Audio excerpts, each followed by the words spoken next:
Hey guys, I am Nitin Kumar Singh. I hope you all are doing great. आज के the Hindu के important editorial plus news analysis कर रहे हैं हम लोग। आज है 22 अप्रैल।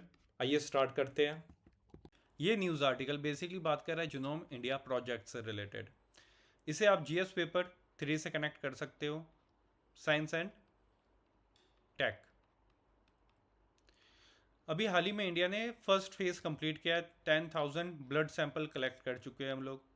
अब इस प्रोजेक्ट के बारे में ये जानते हैं। जिनोम इंडिया ये 2020 में लॉन्च किया गया था। इसे फंड किया जा रहा है डिपार्टमेंट ऑफ बायोटेक्नोलॉजी, जो आपके किसके अंदर आता है, ministry of science and tech के अंदर आता है। इसमें टारगेट है कि 20,000 जिनोम सैंपल्स हम लोग कलेक्ट करेंगे, मतलब ब्लड सैंपल कलेक्ट करके, ठीक है, कलेक्ट करेंगे। और पहला जो फेज़ था 10,000 का, इसे कंप्लीट किया। अभी सेकेंड फेज़ में यानी कि 10,000 और सैंपल हम लोग कलेक्ट करने वाले हैं। फिर ये 20,000 सैंपल्स में से हम सिर्फ और सिर्फ 10,000 जिनोम सिक्वेंसिंग करेंगे। ठीक है, मतलब 20,000 सैंपल तो कलेक्ट कर लिया, बट सिर्फ इसमें से जो बेस्ट 10,000 होगा उन्हीं का जिनोम सिक्वेंसिंग होगा। अब ये जिनोम होता क्या, ये जान लेते हैं। ये सेट होता है डीएनए का, और डीएनए मिलकर किससे बना होता है, न्यूक्लियोटाइड से। 3 बिलियन न्यूक्लियोटाइड मिलकर के आपका एक डीएनए बनाता है। ठीक है, ये बात याद रखिएगा। न्यूक्लियोटाइड 4 टाइप के होते हैं, एग्जाम में पूछा जा सकता है, जिसे सिंबल ATCG से रिप्रेजेंट करते हैं। एडिनाइन, थाइमाइन, साइटोसाइन और गोनाइन, ये चारों याद रखिएगा नाम। ठीक है, तो आप में मेरे में 99.9%, ये डिटॉल वाली कहानी है, 99.9% जो जिनोम होते हैं वो सेम होते हैं। हर किसी में सेम होगा। जो वेरिएशन आपको देखने के लिए मिलेगा सिर्फ और सिर्फ 0.1% का। और ये बहुत बड़ा फिगर है। जो मैंने अभी न्यूक्लियोटाइड बताया ना, 3 बिलियन होते हैं, उसमें से 3.4 मिलियन वेरिएशन आपको सिर्फ 0.1% में देखने के लिए मिलेगा। और ये 0.1% ही डिसाइड करता है कि एक पर्सन दूसरे पर्सन से देखने में कैसे अलग है, उसका बॉडी वर्क कैसे करता है, ये डिफरेंसेस कैसे होता है, वो बिहेवियर वाइज डिफरेंसेस आपको ये प्रोवाइड करता है। और कुछ पर्सनस होते हैं जिनको बहुत जल्दी जुकाम लग जाता है, ये मौसम हल्का सा चेंज हुआ फीवर आ जाता है, तो ये डिसीजेस एक पर्सन को दूसरे पर्सन के कंपैरिजन में आप देखोगे बहुत जल्दी हो जाता है। या फिर कुछ वैक्सीन है, ठीक है, कुछ वैक्सीन लगे, जैसे कोविड के टाइम पे कुछ लोगों का उसका नेगेटिव साइड इफेक्ट्स भी देखने के लिए मिला। वो क्यों मिला, ये 0.1% के कारण। अगर ये हम लोग सैम्पलिंग कर लेते हैं, ये 20,000 का जो हमारा टारगेट है, और ये जिनोम सिक्वेंसिंग प्रॉपर हो जाता है, तो इन फ्यूचर जो कोविड जैसा सिचुएशन आएगा तो हम लोग प्रिपेयर रहेंगे किस एरिया में, कौन सा रीजन में किस टाइप का वो वैक्सीन चाहिए होगा या फिर मेडिसिन की प्रोवाइड किया जा सके।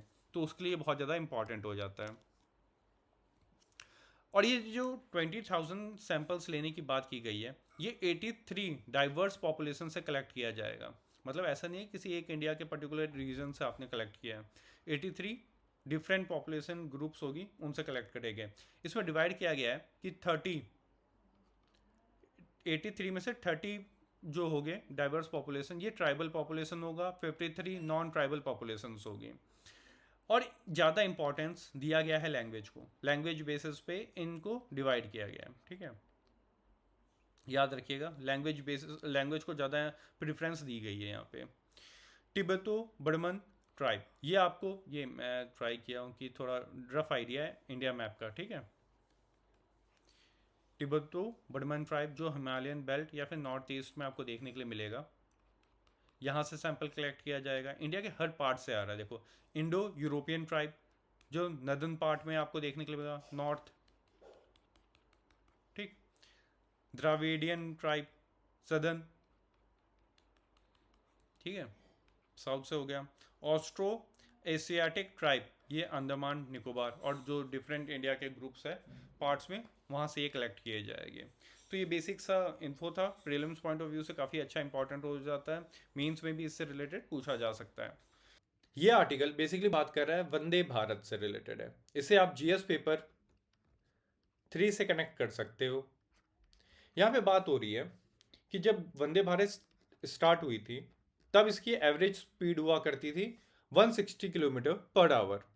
ठीक है, 160 किलोमीटर पर आवर की स्पीड से गवर्नमेंट ने बोला था कि इसे हम रन करने वाले हैं, जो कि कभी हुआ नहीं। अभी एक आरटीआई फाइल हुई, इसमें बताया गया कि जो पिछले साल मतलब 23-24 में इसकी जो एवरेज स्पीड थी 76 किलोमीटर पर आवर थी।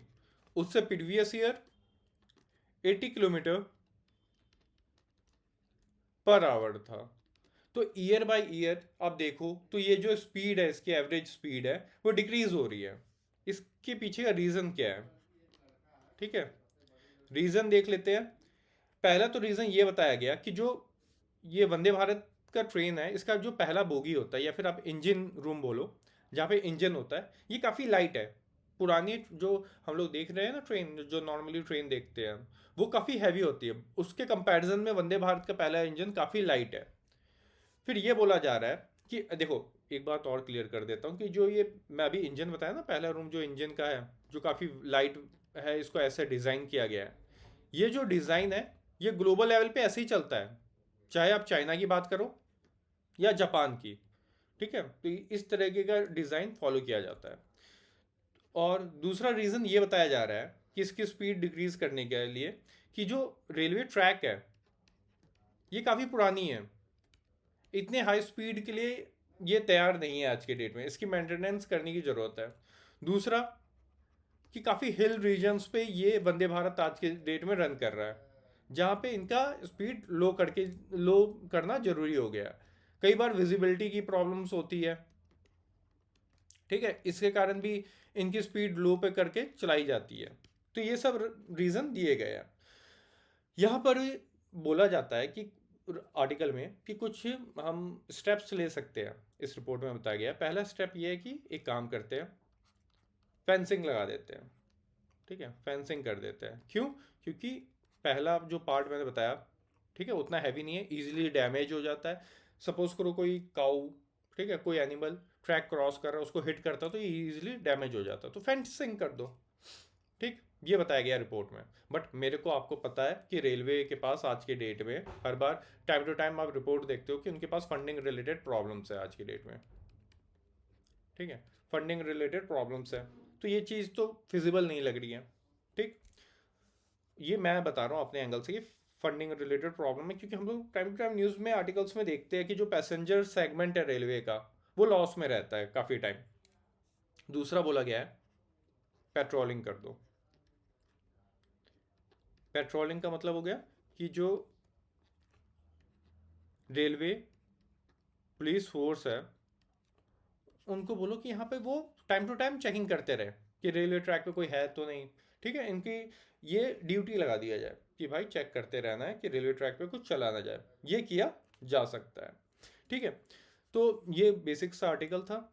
आपसे जो पूछा जा सकता है, अभी प्रीलिम्स आ रहा है, तो प्रीलिम्स पॉइंट ऑफ व्यू से क्या इंपॉर्टेंट है, PP prelims point of view से क्या इंपॉर्टेंट है कि वंदे भारत की मैन्युफैक्चरिंग कहाँ होती है, मैन्युफैक्चरिंग रिलेटेड पूछा जा सकता है। ठीक है, तो हमेशा पहले याद रखना चेन्नई है, दूसरा कपूरथला है, तीसरा रायबरेली है। बहुत इंपॉर्टेंट है रायबरेली, क्योंकि यहाँ पर मॉडर्न कोचेस बनते हैं। ठीक है, मॉडर्न कोच फैक्ट्री है यहाँ पे, तो ये याद रखिए, रायबरेली में मॉडर्न कोच फैक्ट्री है। बाकी चेन्नई में बनते हैं और कपूरथला में बनते हैं। ये एडिटोरियल बेसिकली बात कर रहा है फूड इन्फ्लेशन से, जो कि आज की डेट में अब तक का सबसे लो चल रहा है। इसके बारे में डील कर रहा है, और क्या फ्यूचर रहने वाला है इंडिया फूड इंडस्ट्री में, उसके बारे में डील करता है। इसे आप जीएस पेपर 3 से कनेक्ट कर सकते हो। 2023-24 इस समय फूड इन्फ्लेशन अपने पीक पे था। कंज्यूमर फूड प्राइस इंडेक्स, ये होता क्या है, ये इंडेक्स कैसे मेजर किया जाता है, मैं आपको बताऊंगा। ये 8.5% था 2023 जुलाई से लेकर दिसंबर 2024 तक, काफ़ी अपने पीक पे था। अब इसके पीछे का जो रीज़न है वो है एल नीनो। एल नीनो क्या करता है कि जो मानसून होता है और विंटर सीजन पे इसका इम्पैक्ट देखने के लिए मिलता है। मतलब आपको रेनफॉल कम देखने के लिए मिलेगा, हीट वेव कंडीशंस ज़्यादा बढ़ जाती है इस समय, जिसके कारण जो खारिफ और रबी क्रॉप्स थे, इनके ऊपर इम्पैक्ट पड़ा और इनका प्रोडक्शन ज़्यादा हुआ नहीं। ऑब्वियस ही बात है, डिमांड हाई है बट प्रोडक्शन, उत्पादन वो कम है, तो प्राइस, उसके कारण क्या हुआ, प्राइस के ऊपर क्या इम्पैक्ट पड़ेगा, प्राइस महंगा हो जाएगा, वो चीज़ प्राइस बढ़ जाएगा। ठीक है, वो कंडीशंस देखने के लिए मिला आपको एल नीनो में। अब एल नीनो होता क्या है, ये देख लेते हैं। दो कंडीशंस होती है, एक होती है एल नीनो जो अभी हमने बात किया, दूसरा होता है ला नीना। ठीक, इन दोनों में की टर्म होता है जो आप हर बार न्यूज़पेपर में भी लिखा है, एस एस टीज, मतलब सी सरफेस टेम्परेचर। इसमें 0.5 प्लस टेम्परेचर चला जाता है, अपने नॉर्मल कंडीशन से अबव रहता है, नॉर्मल टेम्परेचर से अबव चला जाता है। इसमें क्या होता है, -0.5 बिलो चला जाता है अपने नॉर्मल टेम्परेचर से, नॉर्मल टेम्परेचर से। ठीक है, ये बेसिक डिफरेंस है ±0.5 का। ठीक है, याद रखिएगा। जब एल नीनो होता है, इस समय ड्राई कंडीशंस आपको देखने के लिए मिलेगी, ड्राई कंडीशंस आपको देखने के लिए मिलती है। इसको अच्छे से लिख लेते हैं यार। ड्राई कंडीशंस आपको देखने के लिए मिलता है इंडिया, ठीक है, साउथ ईस्ट एशिया में, प्लस ऑस्ट्रेलिया में। ठीक, उल्टा हो जाता है जैसे ही आप लानीना में आते हो, यहाँ पे क्या आ जाता है, यहाँ पे हैवी रेनफॉल देखने के लिए मिलता है। जैसे आप लानीना कंडीशंस में आते हो तो यहाँ पे क्या देखने के लिए मिलेगा, हैवियर रेनफॉल देखने के लिए मिलता है। ठीक, जस्ट ऑपोजिट हो जाता है यहाँ पे आते आते। जैसे कि यहाँ पे रेनफॉल आपको देखने के लिए मिलेगा, रेनफॉल आपको देखने के लिए मिलेगा साउथ अमेरिका में। यहाँ आओगे आपके ला नीना में, यहाँ पे आपको ड्राई वेदर देखने के लिए मिलेगा साउथ अमेरिका में। ठीक है, टोटली अलग हो जाता है। एल नीनो होगा तो इंडिया में क्या होगा, सूखा पड़ेगा, ऑब्वियस सी बात है, ड्रॉट वाले कंडीशंस हो गए। ठीक है, जिसके कारण जो आपके क्रॉप हो गए उसके ऊपर इम्पैक्ट पड़ेगा। ठीक है, और ये रिजल्ट क्या होगा, जो आप पिछले कुछ समय से देख रहे थे, फूड इन्फ्लेशन, महंगाई हो जाएगी। ठीक है, यहाँ पे आओगे क्रॉप कंडीशंस इंप्रूव हो जाते हैं। ठीक है, अच्छे क्रॉप हो गए तो डिफ्लेशन देखने के लिए मिलेगा। ठीक है, तो जिसका जस्ट ऑपोजिट आपको ला नीनो में देखने के लिए मिलता है। तो ये बेसिक था। ठीक है, ला नीनो एल नीनो में, ला नीना और एल नीनो में आपको डिफरेंस पता चल गया होगा। बात किया था हमने कंज्यूमर फूड प्राइस इंडेक्स। एक बास्केट लिया आपने, इसमें आपने गुड एंड सर्विसेज को डाला, जो जो आप यूज़ करते हो डेली बेसिस पे, आप देख लीजिए। ठीक है, जो जो गुड्स आप यूज़ करते हो प्लस सर्विसेज यूज़ करते हो, इन सब का प्राइस में क्या फ्लैक्चुएशन देखने के लिए मिला है, वो आपका CFPI consumer food price index check करता है। ये RBI इसे मॉनिटर करता है। क्यों करता है, कि उसको भाई महंगाई इन्फ्लेशन को कंट्रोल में रखना है, इन्फ्लेशन को कंट्रोल में रखना, तो RBI इसको चेक करते रहता है। तो उसके अकॉर्डिंग ये अपने आगे के स्टेप्स, मॉनिटरी पॉलिसीज लेके आती है। अब जो ये CFPI है, ये इंडेक्स है, इसे पब्लिश कौन करता है, ये बनाया जाता है सेंट्रल स्टैटिस्टिक्स ऑफिस द्वारा। किसके अंदर आती है, ministry of statistics and programme implementation के अंदर आता है। ठीक है, कभी कभी क्या हो जाता है, टंग स्लिप। तो ये आता है आपका ministry of statistics and programme implementation के अंदर आपका ये आता है। ठीक है, याद रखिएगा। इसे 3 कैटेगरीज में डिवाइड किया गया है, जो आपका अभी मैं बता रहा हूँ ना, CFPI consumer food price index, इसे 3 कैटेगरीज में डिवाइड किया गया है। पहला जो रूरल एरियाज में देखता है, दूसरा अर्बन एरिया में देखता है, तीसरा कंबाइन देखता है, मतलब कंबाइन इंडेक्स प्रोवाइड करता है, रूरल के लिए अलग, अर्बन के लिए अलग, देन थर्ड रिपोर्ट देता है जो कि कंबाइन होता है इन दोनों को मिला के। मंथली बेसिस पे ये आपको देखने के लिए मिलेगा। और जो बेस ईयर है, ऑब्वियस सी बात है 2012 है। ये चेंज कब हुआ था, 2015 में इसे चेंज किया गया था बेस ईयर को, पहले 2010 हुआ करता था। ठीक है, इसे चेंज करके 2012 कर दिया गया है। ये बेसिक्स था। यहाँ पे ये ग्राफ देखिए, ऑन एन एवरेज जो अभी बताया था जुलाई 2023 से लेके दिसंबर 2024 तक का, यहाँ देखिए ये आपका 8.5 तक on an average food inflation आपको देखने के लिए मिला था, जो कि एकदम गिर चुका है आज की डेट में।